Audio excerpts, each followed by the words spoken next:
Cumprimentos, irmãos professores da Escola Bíblica Dominical com a Paz do Senhor.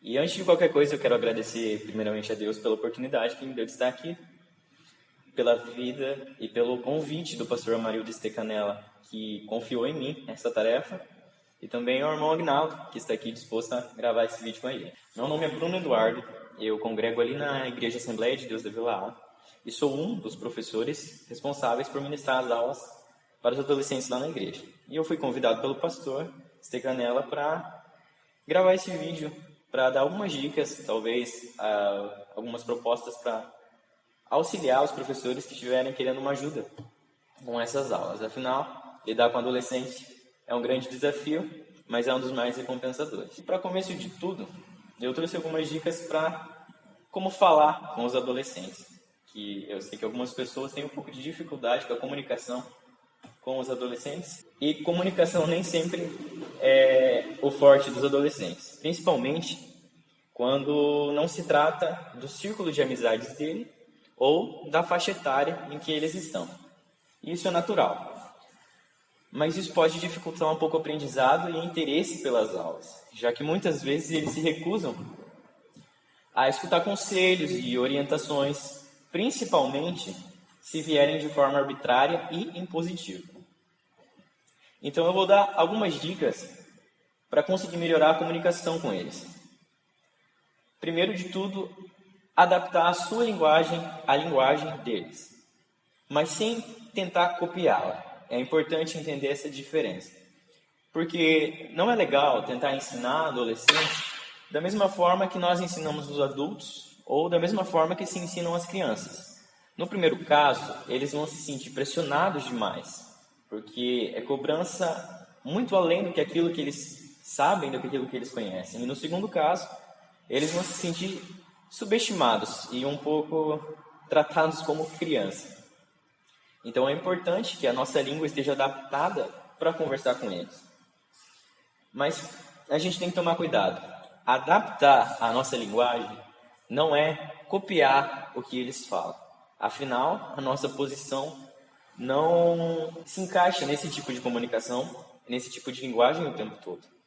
Mas a gente deve falar de uma forma que eles entendam, compreendam e possam assimilar e aplicar isso na vida deles. E também, nunca podemos esquecer de jamais mudar a mensagem.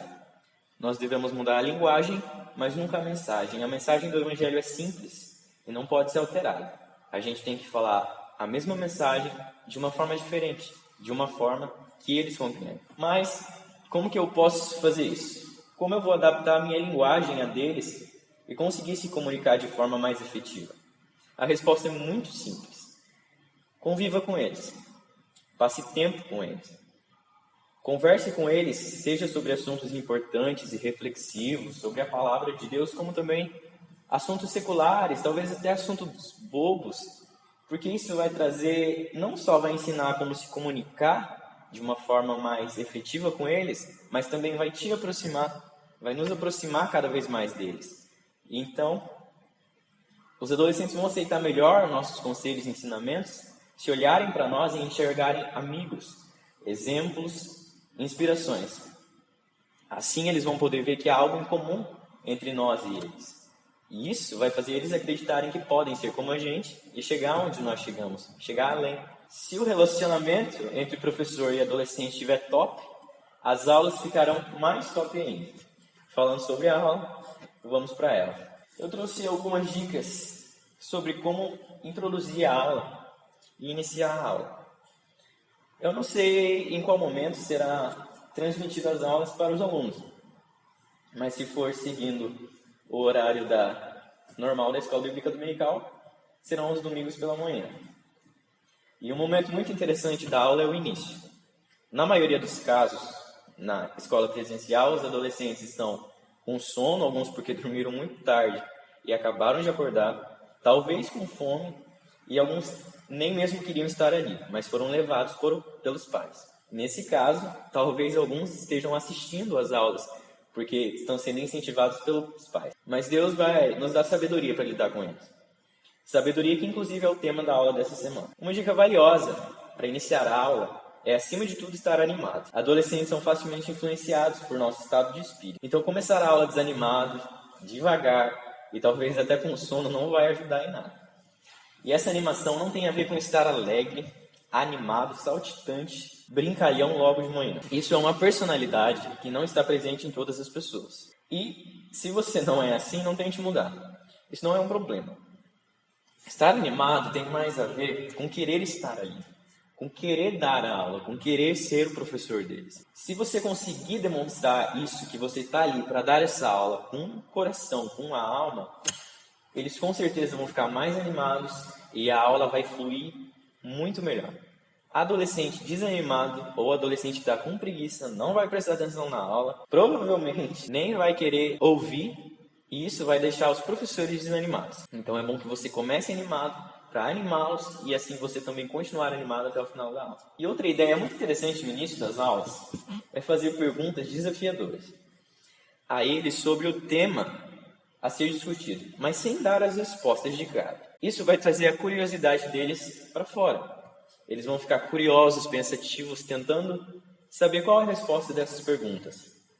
Assim, eles ficarão interessados em saber a resposta dessas perguntas e, consequentemente, prestar atenção na aula até o final. E essas respostas vão sendo discutidas e respondidas para eles durante a aula. E estimular o pensamento criativo deles é sempre uma ideia muito sábia. Falando nisso, vamos ao tema da aula dessa semana, que é a aula 2 da revista, que se intitula O Dom da Palavra de Sabedoria. E ela se encontra principalmente no livro de 1 Coríntios, no capítulo 12, no versículo 8, que diz assim: Porque a um pelo Espírito é dada a palavra de sabedoria, e a outro, pelo mesmo Espírito, a palavra da ciência. E a Bíblia diz, da semana, mas o Espírito de Deus dava tanta sabedoria a Estevão que ele ganhava todas as discussões. Esse semestre traz para os adolescentes um tema extremamente importante, que são os dons espirituais e os frutos do Espírito Santo. E essa importância se deve ao fato de que muitos adolescentes não entendem direito o que é o batismo com o Espírito Santo, quais são os dons do Espírito Santo e os frutos que ele produz em nós. E é muito importante se esclarecer isso, já que muitas vezes alguns adolescentes, por pensarem que muitas vezes o dom de línguas estranhas é o único sinal da presença do Espírito Santo, alguns ficam até por anos se sentindo incapazes, indignos, às vezes sentindo que não são, que não merecem o dom ou o batismo com o Espírito Santo, por não receberem esse dom de línguas estranhas. Mas a Bíblia diz que o Espírito Santo dá muitos dons. O dom de língua estranha não é o único. Então, ele não é o único sinal da presença do Espírito Santo. Isso é muito importante deixar claro para eles, para que eles entendam que eles têm muitas outras opções. O Espírito Santo pode capacitar cada um de maneira diferente. E isso vai dar a eles uma nova perspectiva sobre isso. E essa lição traz 3 objetivos principais que devem ser deixados claros na aula, que são ensinar o que é ser sábio à luz da Bíblia, mostrar a aplicação prática do dom da palavra de sabedoria, perceber a sabedoria relacionada à defesa do Evangelho. E uma dica é iniciar dando definições de sabedoria. Existe uma na própria lição e vale a pena observar. E ela diz assim: sabedoria, que vem de Sofia em grego, segundo a definição da Bíblia de estudo palavra-chave hebraico-grego, consiste na habilidade em questões da vida, sabedoria prática, administração sábia e sensata, como exibida na formação dos melhores planos e na escolha dos melhores meios, incluindo a ideia de juízo sensato e o bom senso. Bom, com essa definição fica claro que esse dom é muito útil para a nossa vida, porque é uma aplicação para o nosso dia a dia, e não só em momentos de oração. Também vale explicar a diferença entre informação, conhecimento e sabedoria. Muitas pessoas confundem esses termos e usam eles geralmente para o mesmo sentido, o que dá um entender errado sobre o assunto e sobre o que se quer passar. Isso vai estimulá-los a pensar e a refletir como pensar com sabedoria, e que às vezes temos decisões muito difíceis em nossa frente que precisamos tomar. E é com a ajuda dessa sabedoria que vem de Deus que nós podemos tomar a melhor decisão. Eu também trouxe uma história que eu achei muito interessante para trazer para ler para os adolescentes, pois é uma história instigante, interessante e que com certeza vai fazer com que eles reflitam sobre sabedoria. Essa história tem por título o nome Ovo Cozido. Alguns súditos do rei Davi estavam numa festa onde serviram ovos duros. Um homem aparentemente esfomeado comeu rapidamente seus ovos e sentiu-se sem jeito de estar sentado ali, diante de um prato vazio. Por isso, sussurrou ao homem sentado do seu lado, pedindo que lhe emprestasse um de seus ovos. Aproveitando-se do problema do vizinho de mesa, o homem disse que lhe emprestaria o ovo, mas com a condição de que prometesse pagar-lhe não simplesmente o ovo, mas com todos os lucros que o ovo poderia vir a lhe trazer a partir daquele momento, até o dia em que o empréstimo deveria ser pago. O pobre sujeito, diante de um prato vazio, não podia pensar em mais nada a não ser no seu problema imediato, e prontamente prometeu atender à exigência do homem. Pouco depois, ele se esquecera do caso. Passaram-se alguns anos, desde que aquela transação tivera lugar. E um dia aquele homem, seu vizinho de mesa, apareceu exigindo o que era de seu direito, começando a especificar a conta da dívida. E ele disse assim: o ovo teria sido chocado e produzindo um pitainho. O pintainho teria crescido e botado, digamos, 18 ovos no primeiro ano. Esses ovos teriam sido chocados para darem 18 pintainhos, cada um que, por seu turno, teriam botado mais 18 ovos cada, no segundo ano, no terceiro ano e assim por diante.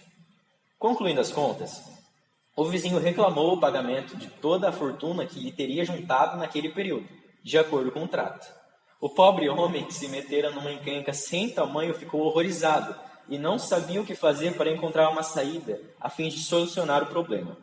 Finalmente, concordaram em levar a sua disputa diante do rei Davi. Como o homem que reclamava o pagamento da dívida tinha trazido 2 testemunhas para confirmar o caso e também o devedor não negou o trato, o rei Davi declarou que o devedor não tinha outra alternativa a não ser pagar. Derrotado e humilhado, o devedor deixou a corte do rei, pensando quanto tempo levaria para pagar a dívida. Subitamente, sentiu que alguém tocava na sua manga, e quando olhou, viu o filho do rei, Salomão. Salomão ainda era um menino, mas interessava-se vivamente no processo de cada caso que era trazido diante do seu pai. Gostava de ficar sentado perto da porta da sala do tribunal e escutar os seus sábios julgamentos. Esse caso, em especial, prendera sua atenção até o fim, e a decisão do pai o havia surpreendido. O olhar de sofrimento do pobre devedor comoveu o coração do jovem Salomão, que lhe ofereceu um conselho. Vá ao mercado e compre um pouco de ervilha. Leve-as para casa, ferva-as e seque-as. Amanhã, vá até a beira da estrada por onde meu pai passará com o séquito. Quando estiverem passando, comecem a semear no campo essas ervilhas, cozidas. Eles, forçosamente, o observarão a semear em pleno tempo de colheita. E quando lhe perguntarem o que está plantando, responda: estou plantando ervilhas cozidas. Eles naturalmente rirão de tão ridícula a ideia, e é aqui que você deve aproveitar a oportunidade para dizer bem alto, de modo que o meu pai ouça. E como é possível que um ovo cozido seja chocado e desenvolva um pintainho? O rei então compreenderá que cometeu um erro e inverterá o veredito a seu favor. De fato, quando o rei Davi passava pela estrada, reparou no homem semeando. Mandou que buscassem e perguntou-lhe o que estava plantando. Ervilhas cozidas, majestade, respondeu o homem sério. E espera que essas ervilhas cozidas produzam alguma coisa? Perguntou o rei rindo. Ele respondeu: se um ovo cozido pode produzir um pintainho, por que ervilhas cozidas não podem se frutificar? O sorriso se apagou da face do rei. Lembrou-se do caso que lhe fora exposto no dia anterior e compreendeu o erro que ele cometera. Imediatamente mudou a sentença e dispensou o homem de quaisquer pagamentos ao seu credor, a não ser o valor do ovo que havia sido emprestado. O rei Davi compreendeu que aquele homem simples não podia ter inventado um plano tão inteligente e percebeu que deveria ter sido obra do seu sábio filho, Salomão. Amou-o mais ainda por isso. O povo admirou a justiça do rei Davi e muito mais a bondade e profunda sabedoria do jovem Salomão, seu futuro rei. E essa história é muito interessante porque nos coloca diante de uma situação em que havia-se informação, havia-se o conhecimento do rei, mas um equívoco, um erro, tornou a situação completamente injusta para aquele pobre homem. Mas Salomão, com muita sabedoria, com todas as informações de onde o rei estaria, de onde passaria, que era o tempo de colheita, logo elaborou um plano para que aquele homem convencesse o rei a mudar o seu veredito. E isso deu certo, porque ele agiu com uma sabedoria, e uma sabedoria que não provinha apenas do seu conhecimento, mas uma sabedoria que provinha de Deus. E essa é uma história muito legal que com certeza atrairá a atenção dos alunos e deixará claro o que é sabedoria. Mas de onde vem essa sabedoria? A sabedoria dada pelo Espírito Santo é aquela que vem de Deus para cumprir a vontade dele. Essa sabedoria é diferente, pois não vem de experiências humanas, vem direto de Deus. É a sabedoria que nos impulsiona a tomar decisões baseadas puramente na vontade de Deus, sem nossas emoções ou nossos julgamentos humanos, que podem falhar. É uma sabedoria irrefutável, essa mesma, que fez com que Estevão ganhasse todos os debates, pois ninguém tinha respostas mais sábias do que a dele, pois afinal provinham do próprio Espírito de Deus. Paulo, em sua carta aos Coríntios, declara que Cristo o enviou para pregar o Evangelho, não com palavras de sabedoria humana, o que deixa claro que as suas palavras não vinham da sua própria sabedoria, mas sim do Espírito Santo. O dom da sabedoria não é resultado do conhecimento secular, dos nossos diplomas, das nossas faculdades, do nosso conhecimento adquirido por experimentação. Ele vem fundamentado no próprio conhecimento de Deus. E como o dom da palavra de sabedoria pode nos ajudar na defesa do Evangelho? O dom da sabedoria, com um discurso sábio, pode neutralizar um momento de conflito, ou até mesmo silenciar aqueles que se opõem à palavra de Deus, ao expor verdades reveladas pelo próprio Espírito. O mundo é um lugar hostil à mensagem do Evangelho e a considera loucura. Mas todos nós, independente da idade, com o dom da sabedoria, podemos ser vasos poderosos nas mãos de Deus para levar o Evangelho às outras pessoas. E como podemos receber esse dom tão incrível de Deus? A resposta está em Tiago, no capítulo 1 e no versículo 5. Se algum de vocês tem falta de conhecimento e sabedoria, peça a Deus, que a todos dá livremente, de boa vontade, e lhe será concedido. Basta que peçamos em oração. Deus terá prazer em atender essa oração. Então, desafio seus alunos a orarem essa semana pedindo sabedoria junto com você. E que tragam uma situação que acharam que foi necessária sabedoria para se resolver. Seja na vida real, em livros, filmes ou séries. O importante é que seja uma experiência em que seja necessário sabedoria para tomar uma decisão correta. Que ser sábio, à luz da Bíblia, é tomar decisões fundamentadas no que Deus quer para nossas vidas. Precisamos buscar em Deus a sabedoria para aplicá-la em nosso dia a dia. E que, com sabedoria, podemos defender o Evangelho com muita autoridade e convencer muito mais pessoas da necessidade de um Salvador, Jesus. A sabedoria é olhar o mundo com os olhos de Deus. O temor de Deus é o princípio da sabedoria. Está escrito em Provérbios, no capítulo 9 e no versículo 10. Foi isso que eu preparei para a aula de hoje. Eu espero que tenham gostado, que tenham aproveitado e que tenha servido de crescimento espiritual para os irmãos, assim como tem servido para mim. Essas são apenas algumas dicas e reflexões que os irmãos podem usar em suas aulas para a edificação dos alunos. Fiquem à vontade para dizer suas experiências com os adolescentes e dizer como Deus tem trabalhado na vida de vocês através desse ministério. Se tiverem algum conselho ou dica para compartilhar conosco, não deixem de nos contar. Vamos crescer juntos, uns com os outros e juntos com Deus. Fiquem com Deus e que Ele nos enche de sabedoria do Espírito Santo. Amém.